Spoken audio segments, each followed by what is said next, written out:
Here's another hard to find knife, the Spyderco Smallfly trainer. This is a discontinued knife, just like the sharp version, so I suggest get one if you can. Before I start this video, I just want to say that I'm not going to make it a long video because there are only two differences regards to the sharp version.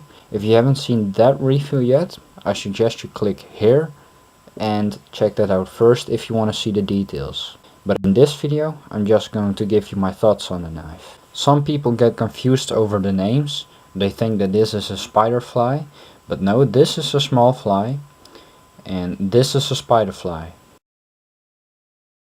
So as you can see, this is the trainer version and it has a 440C trainer blade, which has a very nice polished finish.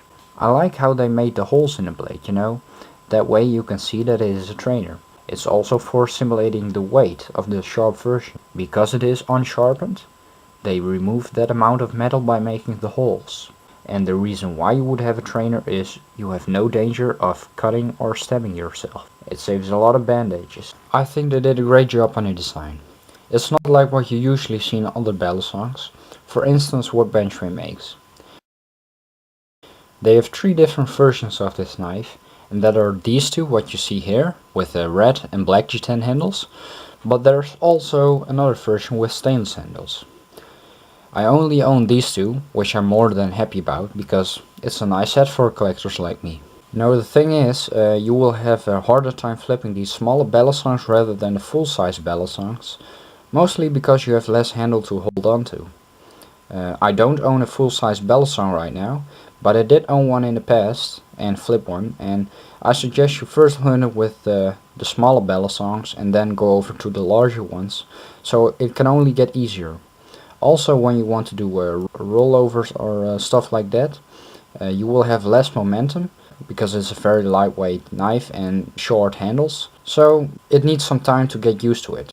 I like how they made the holster in the handles. That way you know it's a Spyderco. It's just a very unique design, and I like unique knives overall. It's also very useful if you want to do the latch drop and stuff like that. Everything is very nice finished off. Like I said in the other review, you just know whether it's going to be nice or not when you first grab this knife in your hands. It's a high quality knife, tight tolerances. It's not a sloppy knife, but I do want to say that the Benchmade 32 has even tighter tolerances than the Smallfly. And I think for the most part it's in the bronze phosphor washers. Here on the Smallfly they are thicker than on the 32, and I think it's easier for Spyderco to compensate the tolerances that way. But either way you will pay a lot more for the 32 than the Smallfly, so I have no complaints about that. What I did not say in the other review is that you can change the latch from one to the other handle, or you can just leave it off. Personally, to be honest, I don't think it's necessary, but you know, for people who like it, it's a nice feature. Most of you people know I'm a big fan of the wire clip, and I think they did a great job on this one, because I find it very handsome looking along with the red G10 handles. It's just like the sharp version, removable to both handles and both sides. Or if you don't like it, you can just leave it off. Personally, I like balisong with pocket clips because for the most part they come on a bite handle when you order it, and that way, either with this unsharpened version, it gives you a quick identification when you're holding onto the bite handle.